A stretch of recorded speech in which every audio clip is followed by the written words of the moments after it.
बोलिए श्रीमद् देवी भागवत महापुराण की जय। आप भाग्यशाली हैं, आप घर बैठे श्रीमद् देवी भागवत महापुराण की कथा सुन रहे हैं। बोलिए वृंदावन बिहारी लाल की जय। श्री व्यास जी की कृपा से उनका वंश सुरक्षित रह गया। यहाँ पर हमने कथा छोड़ी थी, अब उसके आगे चलते हैं। सत्यवती जी की उत्पत्ति तथा भगवान व्यास जी के प्रगटय की कथा।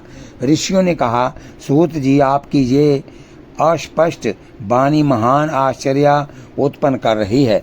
हमारे मन में कई प्रश्न उत्पन्न हो गए हैं। पहली बात तो ये कि जब पतिव्रता सत्यवती पिता के घर पर थी, तभी उसने व्यास जी को जन्म कैसे हो गया। फिर इस स्थिति में राजा शांतनु ने सत्यवती से विवाह करके 2 पुत्र क्यों उत्पन्न किए। महाभाग, आप नैष्ठिक पुरुष हैं, इसका रहस्य विस्तार पूर्वक कहने की कृपा कीजिए। सूत जी कहते हैं, जो आदि शक्ति है तथा जिनकी कृपा से चतुर्वर्ग अर्थ धर्म काम और मोक्ष सभी सुलभ हो जाते हैं, उन परमाशक्ति को प्रणाम करने के पश्चात इस पुराण संबंधी पावन प्रसंग का मैं वर्णन करूंगा।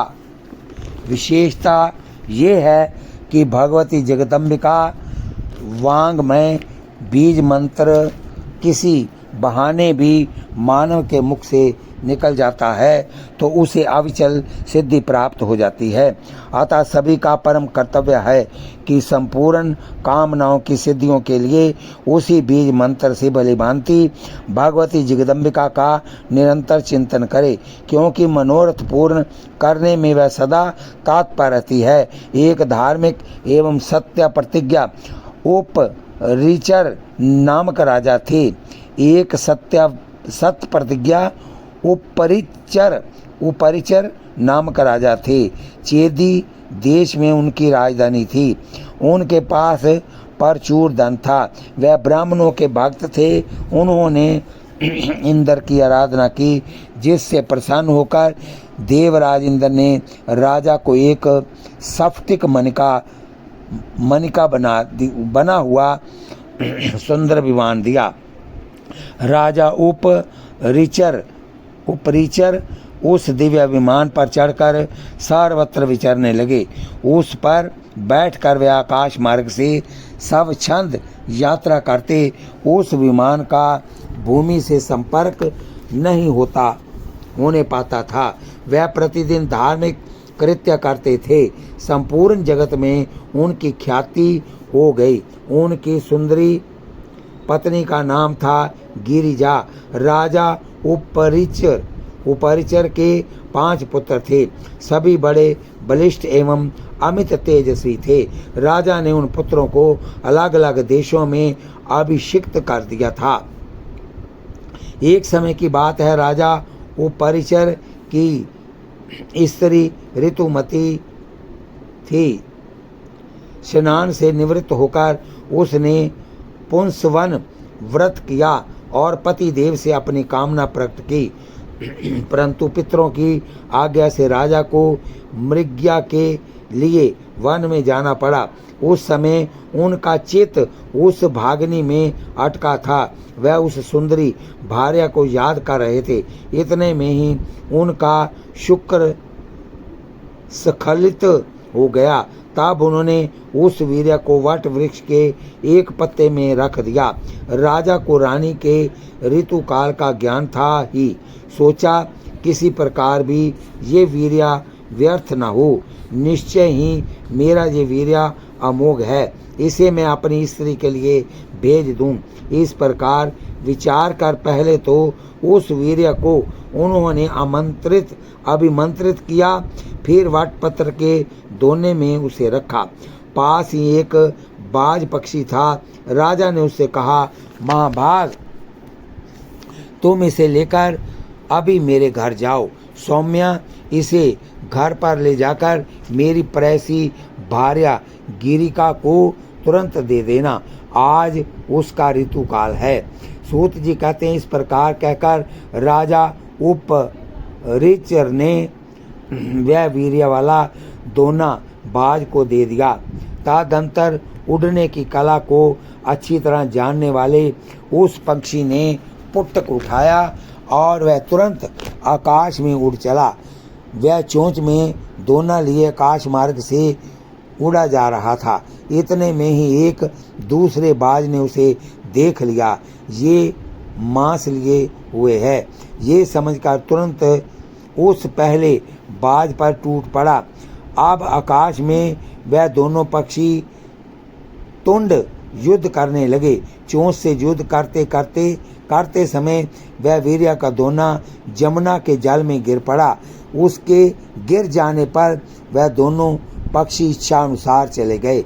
इसी समय कोई एक अद्रिका नाम की अप्सरा जमुना में स्नान कर रही थी और एक ब्राह्मण देवता नहाकर संध्या वंदन में संलग्न थे। जल में डूबकर खेलती हुई उस सुंदरी अप्सरा ने ब्राह्मण का पैर पकड़ लिया। उस समय ब्राह्मण देवता प्राणायाम कर रहे थे। सब छंद गति वाली उस अप्सरा को देखकर उन्होंने शाप दे दिया, तू मछली हो जा, क्योंकि तूने मेरे ध्यान में विघ्न उपस्थित किया है। द्विज वर के शाप से वह सुंदरी अप्सरा अद्रिका मछली के रूप में परिणित होकर जमुना के जल में पड़ी थी। उसी समय बाज के पंजे से छूटकर वीर्य गिरा और मछली रूप में परिणित उस दिव्या अप्सरा ने तुरंत लपक कर उसे ले लिया। उस समय बाद वह मछली एक मात्स्य जीवी धीवर के हाथ लग गई। मछली मारने उसे जाल में फंसा लिया। उस समय उसके गर्भ का 10वां महीना चल रहा था। मात्स्य जीवी उस मछली का पेट चीरने लगा। इतने में उसके पेट से 2 मनुष्यकार बच्चे निकल आए। एक शोभा संपन्न बालक था और दूसरी सुंदरी कन्या। इस आश्चर्यजनक घटना को देखकर वह मात्स्य जीवी महान संदेह में पड़ गया। उसने मछली के उदर से निकले हुए दोनों बच्चे राजा को सौंप दिए। राजा को भी बड़ा ही आश्चर्य हुआ। उन्होंने उस सुंदर पुत्र को अपने पास रख लिया। उपरिचर नामक राजा के वीर्य से उत्पन्न वही बालक आगे चलकर राजा मत्स्य नाम से विख्यात हुआ। वह महान धार्मिक सत्य प्रतिज्ञा और पिता के समान शक्तिशाली था। उस समय राजा उपरिचर ने वह कन्या धीवर को दे दी। वही कन्या काली एवं मात्स्योदरी नाम से प्रसिद्ध हुई। उस कन्या के शरीर से मछली की गंध आती थी, अतः उसका एक नाम मात्स्य गंधा भी पड़ गया। तदंतर वह कन्या धीवर के घर पाली पोसी गई। ऋषियों ने पूछा, जब मुनि के श्राप से वह दिव्य अप्सरा अद्रिका मछली हो गई और धीवर ने उसका पेट फाड़ दिया, तब क्या वह मर गई और उसे धीवर खा गया? फिर उस अप्सरा की क्या हालत हुई? उसके शाप का अंत कैसे हुआ और फिर किसी प्रकार वह स्वर्ग पहुंची, ये बताने की कृपा कीजिए। सूत जी कहते हैं, जब मुनि के उसे शाप दे दिया तब उस अप्सरा को बड़ी चिंता हुई। दीनहीन सी होकर वह विलाप करती हुई मुनि से प्रार्थना करने लगी। मुनि बड़े दयालु थे। रोती हुई उस स्त्री से उन्होंने कहा, कल्याणी शोक मत करो, शाप मुक्ति का समय मैं तुम्हें बता देता हूँ। सुबह मैंने क्रोध के आवेश में तुम्हें शाप दे दिया, तुम मछली की जोनी में चली जाओगी। फिर जब तुम्हारे पेट से 2 मानव बच्चे उत्पन्न होंगे, तब तुम्हारा शाप से उद्धार हो जाएगा। इस प्रकार ब्राह्मण के कहने पर वह अप्सरा मछली होकर जमुना के जल में समय बिताने लगी। दोनों बच्चों को जन्म देने के पश्चात उसके प्राण पखेरु उड़ गए, उसका शाप से उद्धार हो गया। फिर वह अप्सरा मछली के रूप का परित्याग करके दिव्य रूपमयी सुंदरी स्त्री बनकर स्वर्ग चली गई। यों मत्स्य गंधा नामक उस सुंदरी कन्या का जन्म हुआ। दीवर के घर पल कर वह सयानी हो गई। जब वह मत्स्य गंधा युवावस्था में प्रविष्ट हुई, तब उसकी सुंदरता निखर उठी। श्री दीवर राज का जो कुछ काम था उसी को वह किया करती। सूत जी कहते हैं, एक समय की बात है, महान तेजस्वी मुनिवर पराशर जी तीर्थ यात्रा कर रहे थे। घूमते हुए वह जमुना के पावन तट पर आए। उस समय नाव खेने वाला केवट भोजन कर रहा था। धर्मात्मा पराशर जी ने उससे कहा, तुम नाव से मुझे जमुना के उस पार पहुंचा दो। केवट जमुना के तट पर ही खा रहा था। मुनि की आज्ञा सुनकर उसने अपनी मत्स्य गंधा नाम की सुंदरी कन्या से कहा, बेटी तुम बड़ी चतुर हो। ये मुनि धर्मात्मा एवं तपस्वी पुरुष है, इन्हें उस पार जाने की इच्छा है। तुम नाव पर चढ़ाकर इन्हें पहुंचा दो। पिता के यूं कहने पर वह कुमारी मत्स्य गंधा मुनि को नाव पर बिठाकर उस पार ले जाने लगी। नाव जमुना के जल को पार कर रही थी। इतने में ही दैववश उस मनोहर नेत्र वाली कन्या को देखकर मुनि के मन में प्रबल वासना जाग उठी। उन्होंने दाहिने हाथ से उसका दाहिना हाथ पकड़ लिया। तब वह सुंदरी कन्या मुनि से कहने लगी, आपका उत्तम कुल है, आप श्रोत्रिय ब्राह्मण है और आपने तप किया है। क्या मैं आपके अनुरूप हूँ? आप वशिष्ठ जी के वंशज हैं, अतः आप अत्यंत कुलीन और सदाचारी पुरुष हैं। धर्म के रहस्य को जानने वाले मुनि जी, आप मुझे पाने की इच्छा क्यों कर रहे हैं? द्विजवर जगत में मनुष्य का जन्म मिलना बड़ा दुर्लभ है। मेरी समझ से उसमें भी सबसे दुर्लभ बात यह है, मनुष्य होकर ब्राह्मण कुल में उत्पन्न होना। विप्रवर आप कुल, शील एवं स्वाध्याय आदि सभी सद्गुणों से संपन्न एक उत्तम ब्राह्मण हैं। आपको धर्म की पूरी जानकारी है। मेरे शरीर से तो मछली की दुर्गंध निकल रही है। मुझे देखकर आप में ये कुत्सित भाव कैसे उत्पन्न हो गया? उसने मन ही मन सोचा, ये ब्राह्मण वस्तुतः बड़ा मूर्ख है, पर यहाँ है भी कौन जो इसकी इच्छा के विरुद्ध काम कर सके। यूं विचार कर मत्स्य गंधा ने मुनिवर पराशर से कहा, महाभाग धैर्य रखिए, मैं अभी उस पार चलती हूँ। सूत जी कहते हैं, नौका उस पार चली गई। उनसे वह कहने लगी, मुनिवर मैं दुर्गंधा हूँ, दोनों समान रूप वाले हो, तभी संजोग होने पर सुख मिलता है। मत्स्य गंधा के इस प्रकार वचन निकालते ही पराशर जी ने अपने तपोबल से उसे कस्तूरी की गंध वाली बना दिया और वह सुगंध 4 कोस तक फैल गई। तब मुनि से वह योजन गंधा कल्याणी सत्यवती कहने लगी, मुनिवर जे जन समाज देख रहा है, तब उस तट पर मेरे पिताजी भी हैं। ये पाशविक कर्म बड़ा भयंकर है। मनुष्य को रात के समय इसे करना चाहिए, दिन में करना निषिद्ध है, ऐसी शास्त्र आज्ञा है। महाबुद्धे, अभी अपनी इच्छा रोके रहिए, अन्यथा जगत में असहनीय अपवाद फैल जाएगा।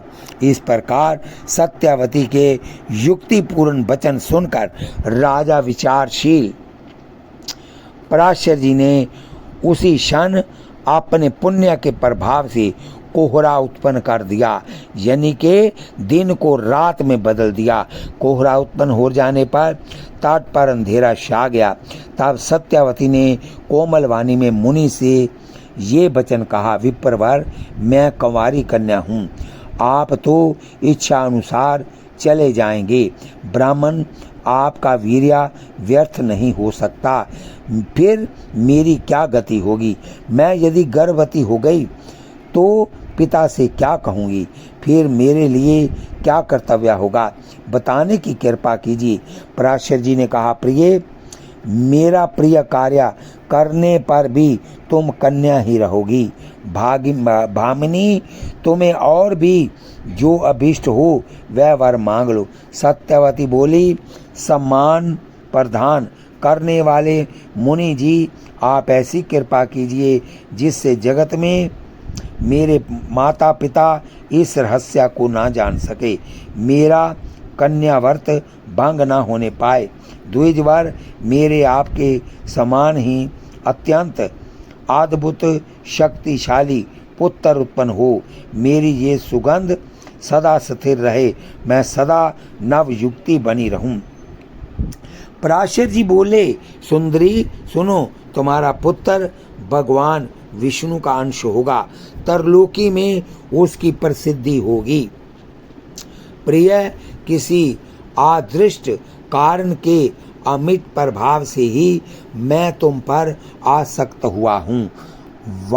वरान ने आज से पहले कभी मेरा मन किसी पर नहीं लुभाया था। सुंदरी अप्सराएं मेरे सामने आई, उन्हें देखकर भी मैंने कभी धैर्य का बांध नहीं टूटने दिया। तुम समझ लो, इसमें अवश्य कोई रहस्यमय कारण छिपा है, अन्यथा तुम दुर्गंधा को देखकर मैं कैसे मोहित हो जाता। प्रसन्न, वंदने वंदने, तुम्हारा पुत्र पुराणों का रचयिता होगा। वेद के रहस्यों को समझकर उसे 4 भागों में बांट देगा। तीनों लोकों में उसकी प्रतिष्ठा सुस्थिर होगी। सूत जी कहते हैं, मुनिवर के यूं कहने पर सत्यवती अनुकूल हो गई। तत्पश्चात जमुना के जल में स्नान करके मुनिवर वहां से तुरंत पधार गए। सत्यवती भी पिता के घर लौट गई। उसी क्षण उसे गर्भ रह गया। समय अनुसार सत्यवती ने जमुना के द्वीप में ही पुत्र उत्पन्न किया। वह बालक जान पड़ता था मद कोई दूसरा कामदेव हो।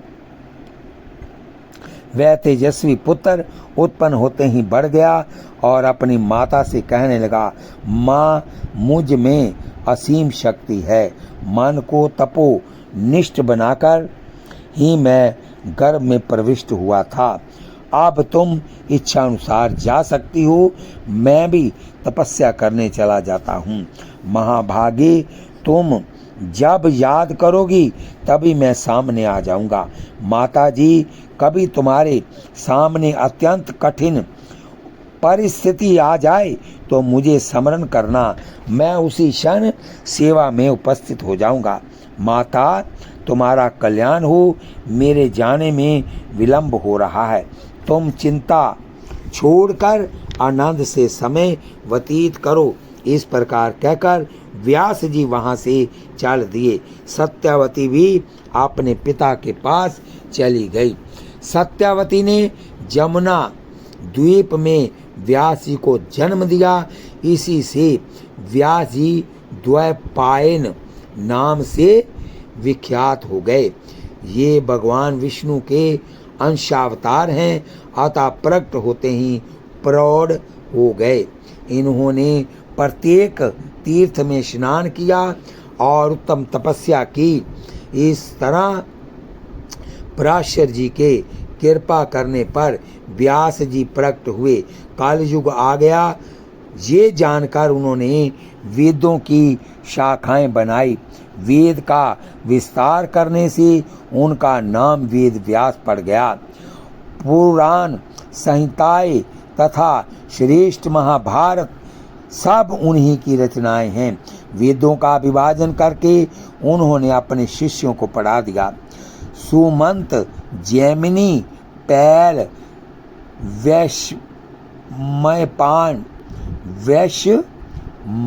वैशंपायन, आसित, देवल तथा अपने पुत्र शुकदेव जी, ये सभी उनके शिष्य थे। सूत जी कहते हैं, मुनिवरों, सत्यवती एवं व्यास जी के पवित्र जन्म में ये ही सब कारण है। महाभाग मुनियों, इनकी उत्पत्ति के प्रसंग में कोई संदेह नहीं करना चाहिए। महान पुरुषों के चरित्र की समालोचना करना अनुचित है, न उनके सभी आचरणों का अनुकरण ही करना चाहिए। मुनिवर पराशर जी के गुण ही ग्रहण करने योग्य हैं। पराशर जी धर्मज्ञ पुरुष हैं। जिस काम को नीच जन करते हैं उसमें उनकी प्रवृत्ति होने की क्या संभावना थी, किंतु व्यास जी प्रकट होने वाले थे, यही उस कार्य में कारण छिपा था। आचार्य जनक इस प्रसंग को मैंने कह सुनाया। जो पुरुष इस पवित्र उपाख्यान को सुनता है उसकी दुर्गति नहीं होती, वह सर्वदा सुखी रहता है।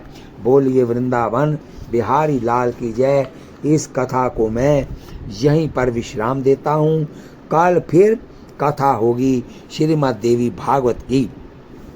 कथा सुनते हुए आप हाथ में माला लीजिए, जीवा से नाम जपिए, आँखों से भगवान का दर्शन करिए, कानों से कथा सुनिए। एक पंथ चार काज हो गए। एक है, चलो सखी वहाँ जाइए, यहाँ बसत ब्रजराज, गोरस बेचत हरि मिले। एक पंथ दो काज, वहाँ दो काज हैं और यहाँ आपको चार काज सफल हो जाएंगे। और कथा सुनते हुए माता बहनें भाई बंधु मुझे आशीर्वाद के रूप में मेरे इस चैनल को सब्सक्राइब, लाइक, शेयर करें। शेयर की हुई कथा यहाँ तक जाएगी, जो लोग सुनेंगे उनका आधा फल आपको भी प्राप्त होगा।